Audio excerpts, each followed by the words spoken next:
This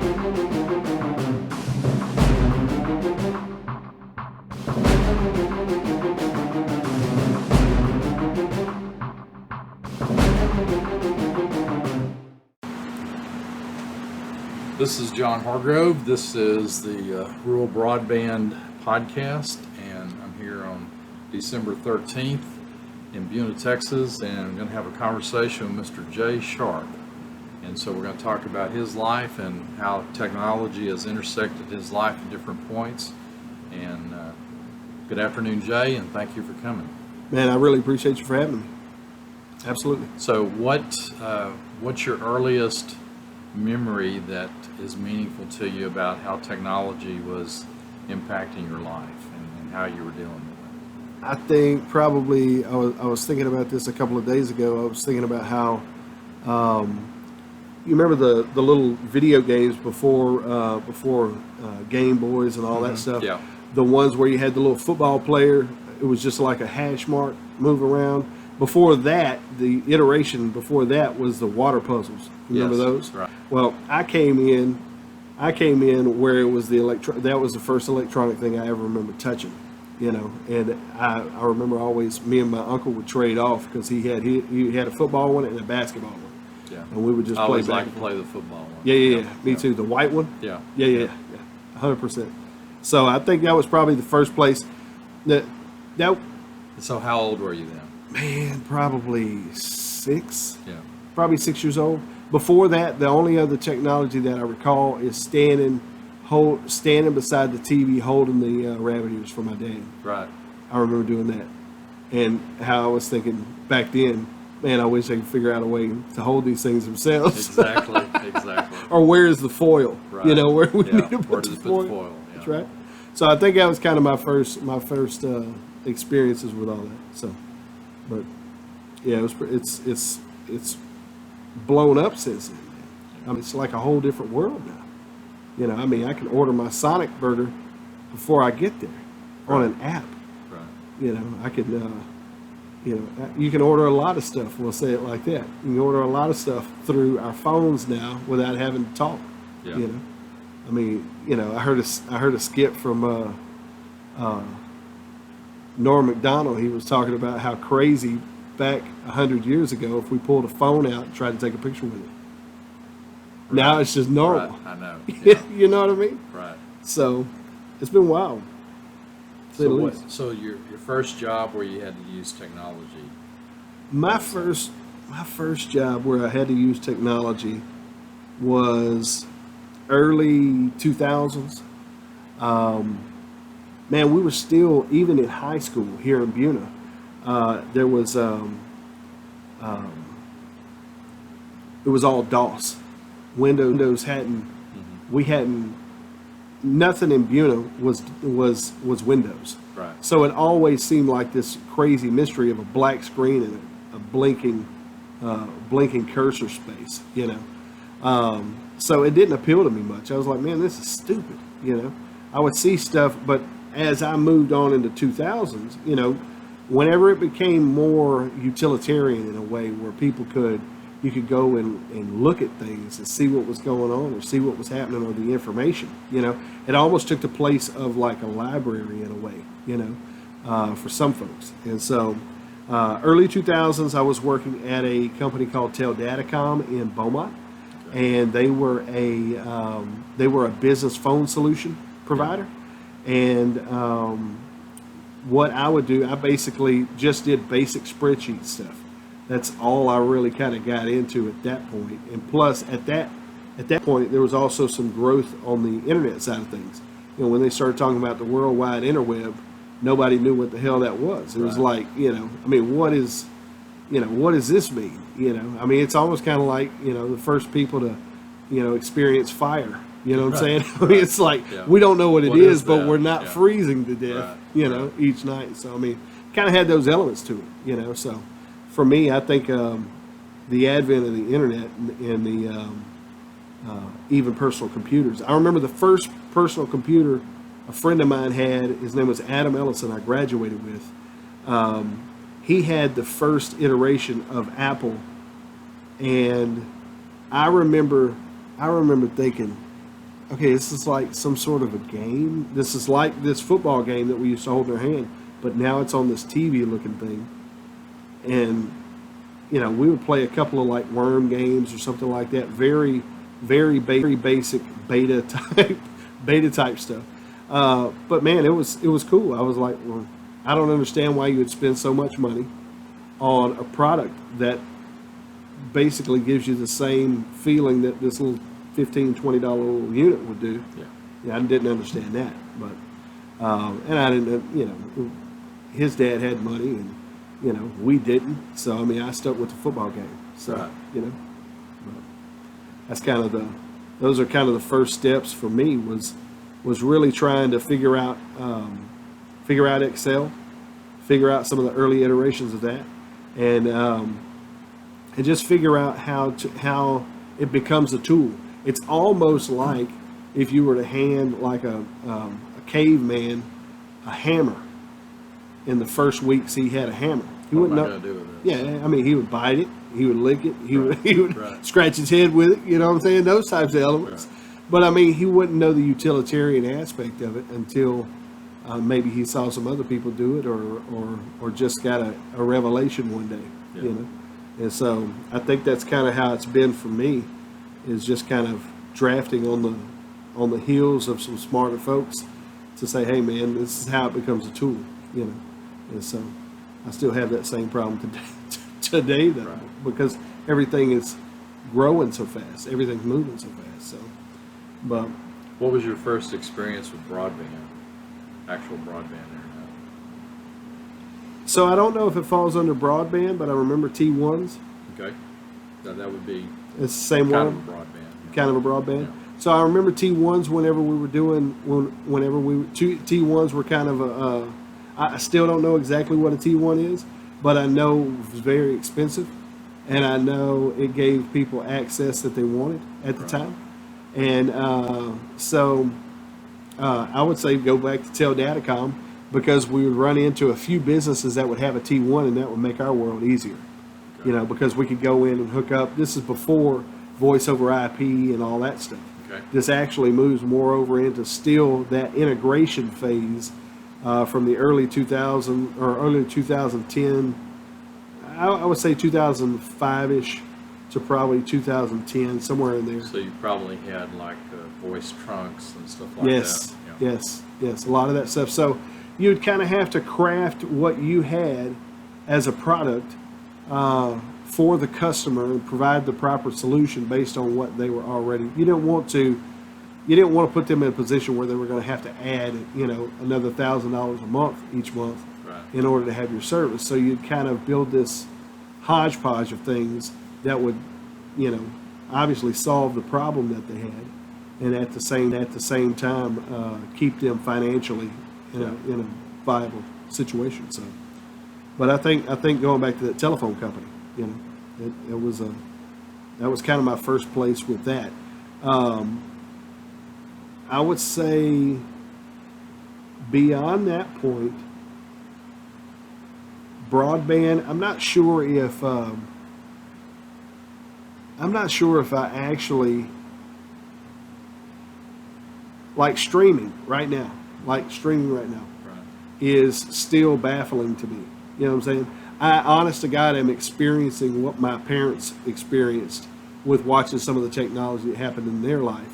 And I'm sitting here going, what in the crap? I mean, you're playing with this kid overseas. Y'all are both in the same game. You can both see each other. You can communicate with each other. It's still baffling to me. And so, I mean, I'm feeling my age. I'm feeling that I've been left behind in the last decade. Decade, in a lot of ways. I'm trying to stick around younger kids. I mean, my son brings me his TikTok. He's like, "Hey, man, look at this. Look how many views I got." And I'm like, are you pulling this off? And I mean, it's not like he's intentionally doing anything. He's just The born app with it. enables him to do that. Yeah, he's born with it. Yeah. You know what I'm saying? So I think from a broadband standpoint, Verizon. I've used like when they used to have the card that would slip in the side of your laptop. I started there and went to MiFi's and that type of thing, and because in a lot of what I've done work-wise, you're traveling a lot, so you need to be able to hop out and kind of find some connectivity to be able to perform your function in your job. And so I think probably those places are kind of the things that stick out to me. So, but it seems to me that they're going to get this thing to where if they don't turn it into more of a telephone type service, and I don't even really know what I'm saying, Right. but if they more of a utility, I see it heading. It seems to me that they're heading more that So direction. what if all your broadband access disappeared right now? What would happen to you in your life? If all of my broadband access disappeared right now, I would have. Talking cell phones and everything. Yeah, everything, broadband's Done. gone. There's no LTE, there's no cell phones. It'd be a huge problem. Yeah. It'd be a huge problem because number one, all your banking systems are running off of it in some way, shape, or form. Right. All your money's gone. Can't access it unless you go down there and go get it out yourself. Which in that process, now the process of getting your money is exacerbated. Because now it's not just going to take 24 hours or instantly, it's going to be next week. So touching your money is probably the most influential piece of that puzzle. Plus, you've got to think about how many gas stations are running off that now. How many gas stations are people paying with a credit card or debit card or something? They're paying to buy their gas, and all that goes away. Yeah. You've got a problem. It is, honestly, I would say, being in a civilized society, or we'll call it civilized, but being in a society like ours, if you shut down the internet, and I've said this for years, if you shut down the internet, it would be it would be dark ages. It would be. Now, because I've got plenty of redneck in my gene pool, Right. and I've got plenty of East Texas hump and get it and go find it and figure it out, this type of deal, Right. we'd be able to eat. Right. But to be honest, I mean, if you want to just take the snapshots after the hurricanes, Right. when they hadn't rolled in Verizon cell towers and stuff like that, those little mobile units that they had. Yeah. I think on one hand, our life would dramatically change. On the other hand, I think we'd all have a little bit more peace. Yeah. Potentially. Why do you think we'd have more peace? What would be one peaceful area? I think because people are so consumed with distractions. Yeah. Everything's a distraction. And we're all bought into the superficial stuff, and we're not bought into humanity in the way that we used to be. So the do conversation. Do you think technology has diverted our attention from being human beings? No, I think it's like this. I heard a guy talking about becoming a millionaire.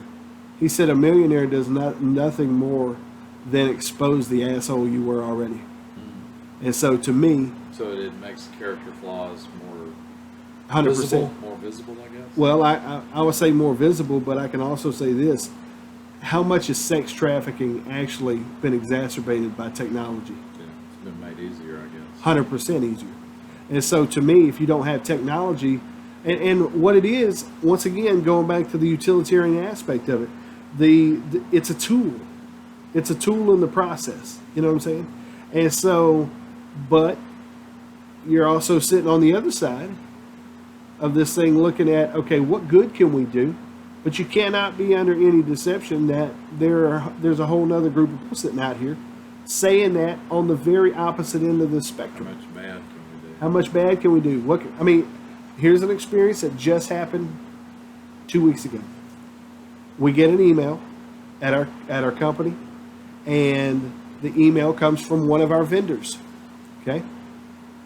We then, in the email was kind of an emotionally charged email about wanting their payment.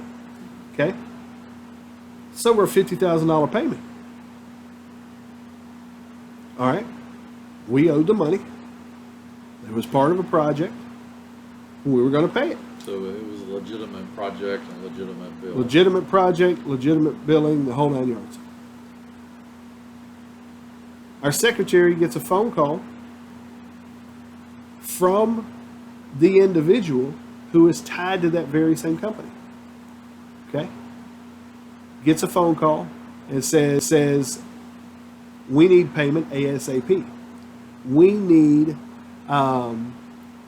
we want you to go ahead and wire this payment to us. Here's the wiring instructions, et cetera, et cetera. So our secretary goes to the bank, starts going through the wiring process, gets kind of a weird feeling, emotional feeling. It's like, hang on a second. Let's stop all of this. I want to go back and I want to run a few lines here and see what we find. She calls the company. The company never sent the email. The company never made the phone call. Now, she had the owner of the company's name programmed into her phone. They called through that number. They spoofed the number, in other words. Exactly. Yeah. When she went back and looked at the original email that was sent from the actual vendor, instead of a 0 or instead of an O in the email, it was a 0. Yeah. Well, we were fixing to wire $75,000 to To a hacker. to a hacker Yeah. in another country, or at least it showed another country. Right. And so to me, I'm sitting here going, we can't be deceived about some of these tools. Right. You know, how much, I guess on one hand, you kind of go, how much good can we do? Right.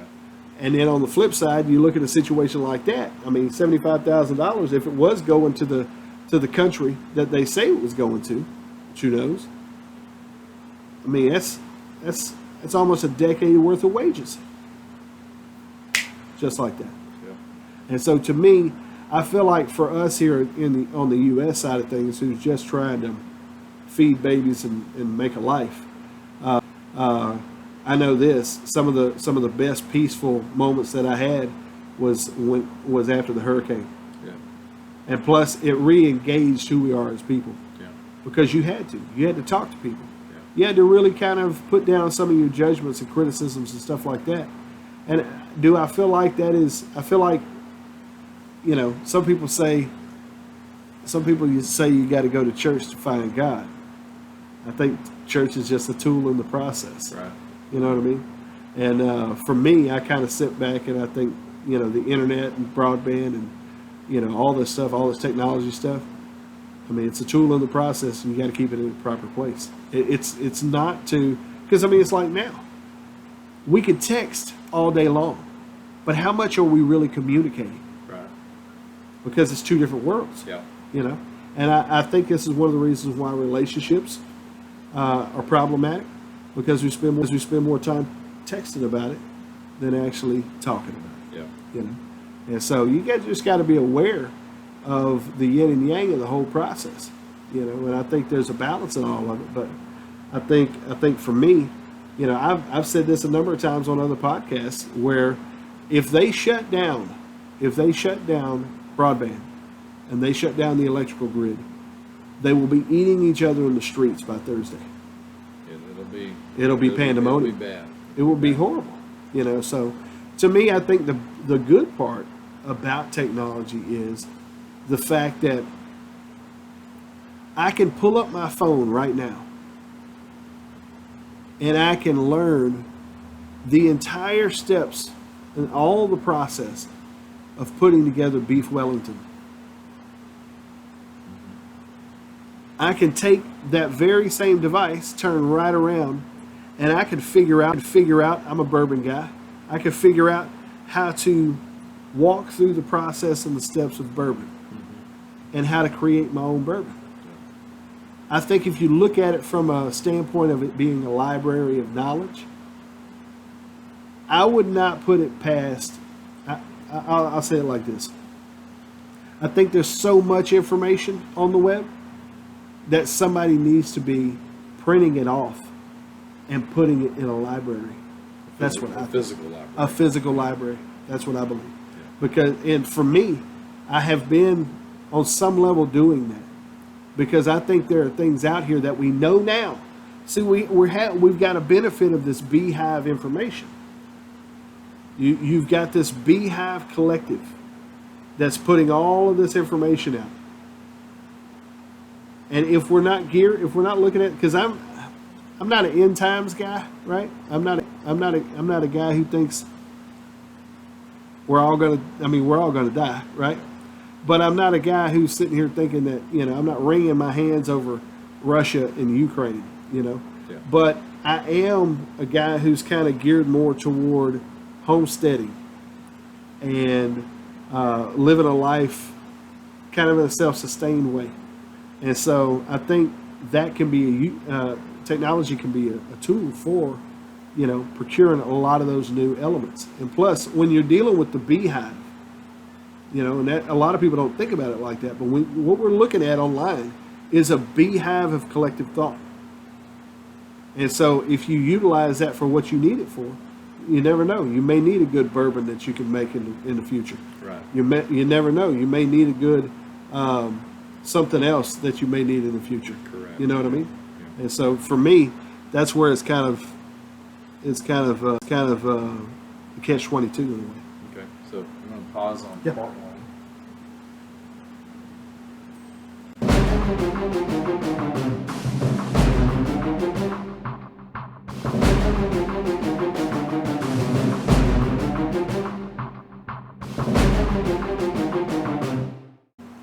We're recording a podcast.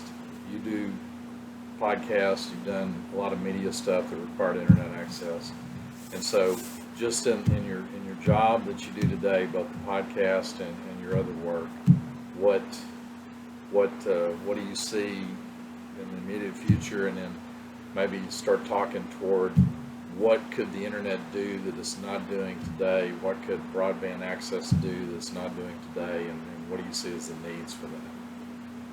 I think for me and what I do on the podcasting side of things to start, I think upload speeds are always a dilemma. Up until recently, in my transition to away from Windstream over to T-Mobile, we live in a rural community.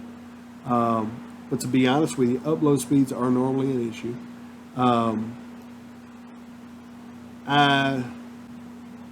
I think the development, they try to do this with algorithms. Okay, you were talking about maybe wanting a Siamese cat with your buddy, and now we're going to have all of this stuff for Siamese cats or whatever it is showing up on your deal. It's all the money grab. I don't know if you can divorce capitalism from the process. Right. At the same time, there could be a more humanitarian way of approaching other humans in the process. If you want to go look up,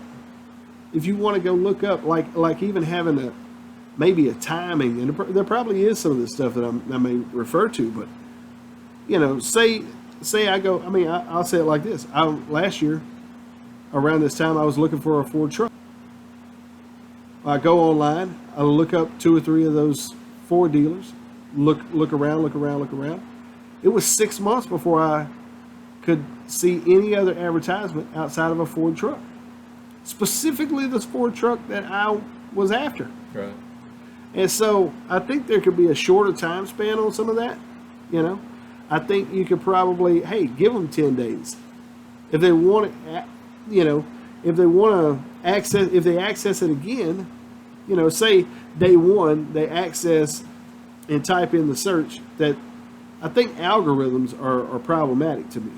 Not just that. You start looking at, the algorithms that they're using with TikTok and the exacerbation that they've done on the political landscape and how they can keep people divided.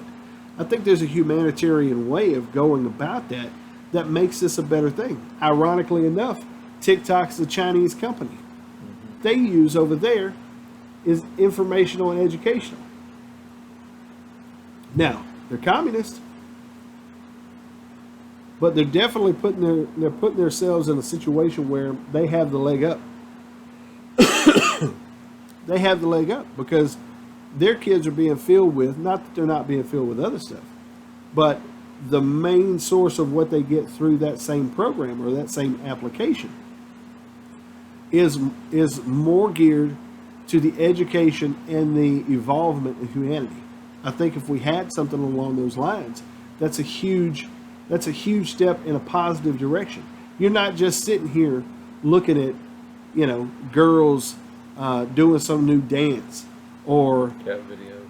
cat videos or any of this other crazy stuff. You stuff. think a better use of the technology for educating,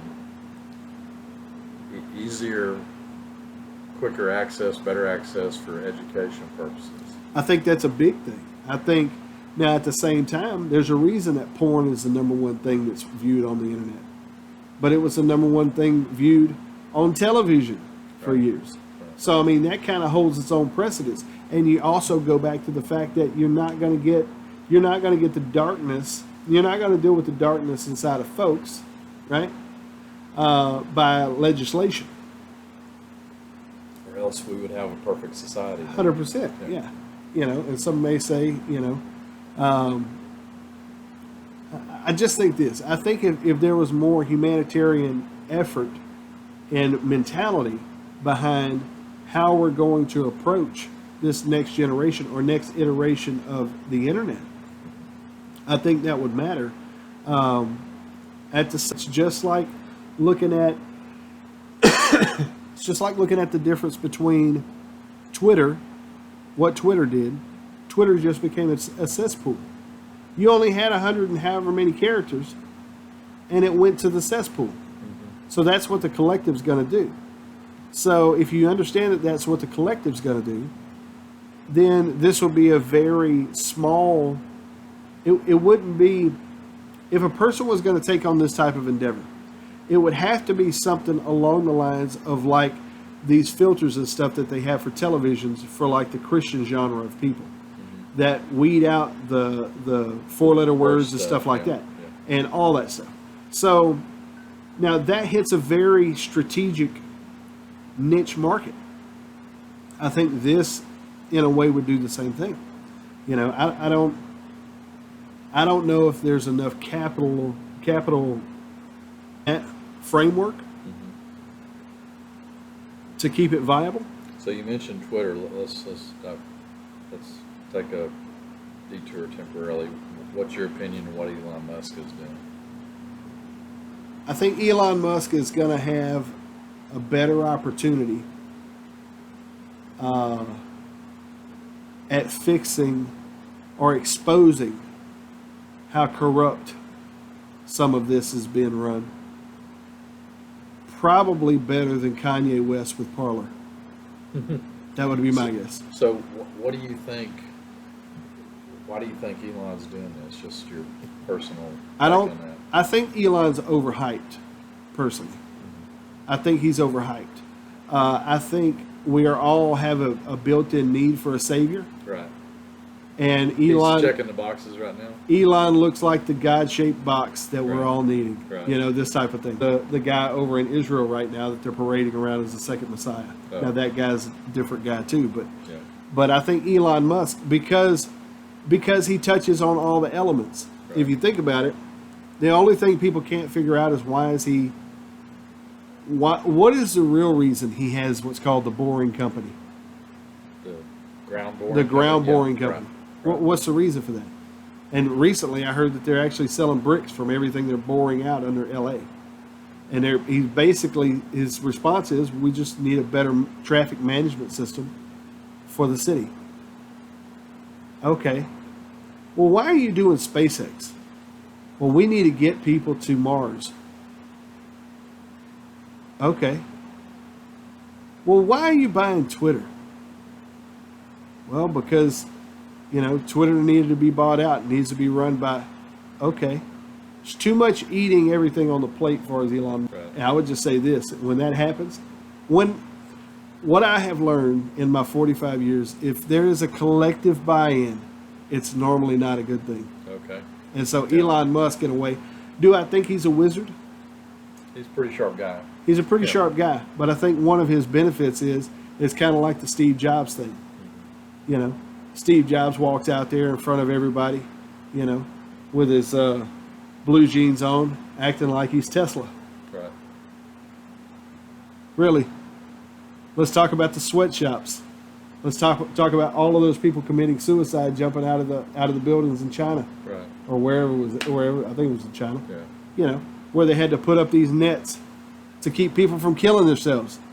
And this guy walks out there acting like he just created energy. Right. So in a way, there's some entertainment value for us. You know, has anybody really Elon Musk? I know they have.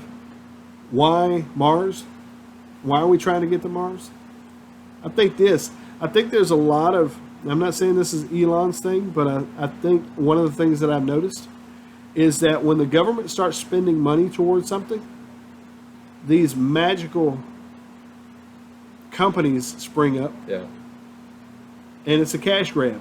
Right. And all the peasants out here are sitting here going, oh my God, they're actually going to put in a facility over here in Bonwire, Texas, where they're going to start creating biodiesel on mass supply.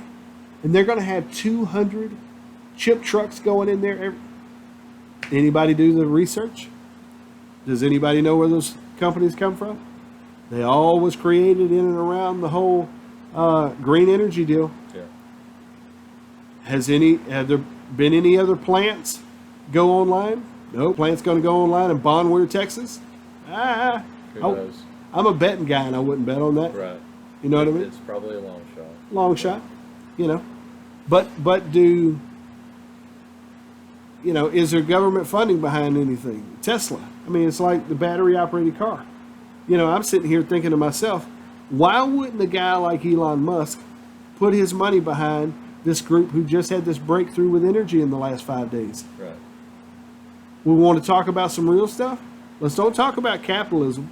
Let's talk about some real stuff. Stuff that touches people right where they're at, where they were able to create. You're talking about the fusion Yes. reaction? Yeah. Yeah. Why wouldn't you spend $42 billion instead of a platform for divisiveness? Now, hey, it's his $42 billion. Right. Okay? So we can say that. It's that man. He earned that money. Maybe. Low, and he can do what he wants to with it. He can do whatever he wants to with it. But if we're talking about the forwarding of humanity,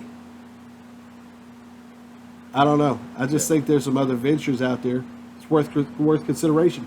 Everything that he's touching seems to be fringe, seems to be unexplainable. Yeah. But if you need a spearhead to change the entire automobile industry over to EV, he's done it. Yeah. That's great. So, where do you go from here? 2023 is looming. What do you see ahead in the next year? I think, from my limited vantage point, I think they're going to get stuff like what Elon Musk is trying to do with Neuralink. I think they're going to get that stuff worked out. I think he's going to have issues. Obviously, they already are. You know, I think some dogs or cats died or something died. You know, in the process. But you know, it kind of goes back to: is this in this legislative cycle this year? Okay, if it was in this legislative cycle, in the next 10 years, it'll be law. I think that's kind of where we're at right now. What you're going to see is you're going to see a lot more. They're bridging the gap between having to touch a phone to access what's going on. They're bridging that gap. They're hell-bent and determined on bridging that gap. Or you can just think about it. I mean, here's the real question. If in 10 years they have a plug-and-play model where you can go and get this adapter put in by a doctor, and all you have to do is plug up to it at night, any most recent iteration or download of Google and whatever else is online for you to access during the day. And your body is already electrically charged, so that keeps the charge going. But you're having this information download. It becomes very Matrix-like. Yeah. And at that point, who doesn't turn into that? Right. Because if you don't turn into that, you're the guy sitting there looking at a fire going, what the hell is it? Right. And the other guy is saying, hey, we can make it out of 10,001 different Right. ways. We can make that out of that. Right. You know, so I think therein lies the dilemma. I think we're going to see things in this lifetime. In my lifetime, I think we're going to see things in this lifetime we would have never fathomed. Yeah. Never in a million years. And so, I mean, who would have thought there's a guy right now walking around in Israel, bringing around all the sects of Judaism. Okay? Now, some people say he's Jesus coming. It's not something that I ever thought would happen in my lifetime. You know? And that's on a very rudimentary, basic level. You know? That's a belief structure level. You know, we just start talking about technology. The thing I go back to the Adolf Hitler quote, and I try not to quote him too much. Right. But he said, don't worry about the votes. Worry about the vote counters. Right. Yeah. To me, whose Oz? Who's the Wizard of Oz? Wizard behind the control levers? That's what's going to happen. Yeah. And I mean, I remember watching a movie a number of years ago where everyone had a time clock on their forearm. I don't know if you recall this. Yeah, I remember that. It's very, very prophetic in a way. Yeah. Very prophetic in a way. And there was another movie out there, I don't know if it's the same one, where they would do these transplants. And you could do a rent to own or lease to own. If you needed a new heart, they'd give you that heart. I think they're moving into this. I mean, if you look at how things are lining up right now, Neuralink, the 3D printing of actual body organs that are being created from the matter, from the host matter. Yeah. We're at a point in time, I feel like, it's Tower of Babel. If you go back to just hit on scripture for a second. If you look at the Tower of Babel, it says that they could have done anything that was in their heart to do. Right. There's a unity right now of communication that historically is problematic for humans. Yeah. We get in trouble now. Not just a little bit. Yeah. We get into a situation where, if you believe in God or if you believe in whatever you believe in, the universe or whatever, doesn't like this level of communication as a whole. And, I think it was Barbara Bush, said years ago, if God doesn't deal with America, he owes Sodom and Gomorrah an apology. Oh, wow. To me, I didn't remember that. To me, I'm sitting here going, okay, if we're going to talk about right and wrong, we're going to talk about righteousness and evil. Yeah. What has technology done? I mean, it has made it nice if I want to make a nice meal or a biscuit out of scratch. It's bridged that gap. On the flip side, I think there are way more people, especially when you start talking about capitalizing. I am a capitalist. I am 100%. I believe in hard work, get out there and build a business. I believe in that. I'm an entrepreneur. Okay. At the same time, I think because I maybe have more of a naive approach to some of those endeavors, where I'm just trying to take care of a few families, I'm not sitting here trying to take advantage of you and steal money out of your pocket. Right. You see what I'm saying? Yeah. And I don't think that's the norm. And I don't think it will be. You've got an entire generation right now. If we want to talk about technology and how it's benefited or hurt society, right now we're at 7 million people. 7 million men right now between 25 and 55 are currently at home, not in the workforce. Yeah. I don't know about you, but whenever I was growing up, I wanted to go get out of home and I wanted to go to work. Yeah, that wasn't in my mind to sit at home. So the question is, have we padded enough of the corners for people. We're going to get to a point where they're going to have to change how this capitalistic thing works because there's not going to be enough people to play in it, in that field. And so you saw this back during the pandemic. You see what happens to people. I saw good workers turn into Democrats overnight. Right. You know what I'm saying? Waiting on a check to come in the mail. They sat on their unemployment, which was an inflated unemployment. It was toying with whether or not we could actually go to universal pay. It's toying with those ideas. Yeah, there were a lot of strange experiments going on during that time. 100% agree. And I think in the process, technology plays a very key role. But how much of what are we giving away for technology? Yeah. Because the very thing that we don't believe we're giving away is going to be used on us as a flogging tool moving forward. It just is. And so, unfortunately, it seems like we're heading the way of most cults. We're heading the way of most dictators. We're heading that way. Yeah. Because, I mean, how difficult would it be to take the reins of an entire group of people? Facebook showed it during the elections. Oh, you need 1 or 2% move this direction? You need 1 or 2% move that direction? Okay, we got you. And they got us. Yeah. And so in the long run, as long as we keep the illusion out here in front of people, technology plays very much, it is as much of a utility in people's lives right now. It is as much as plumbing is. It is as much as electricity is. Yeah, I think right in now. some cases the people would rather have their Android or iPhone operational than their electricity or water operational. I would agree 100%. I'd agree 100%. Well, let's go ahead and wrap this up, Jay. Thank you. Man, Thank you. yeah, absolutely. Appreciate it a lot. Appreciate your time, man.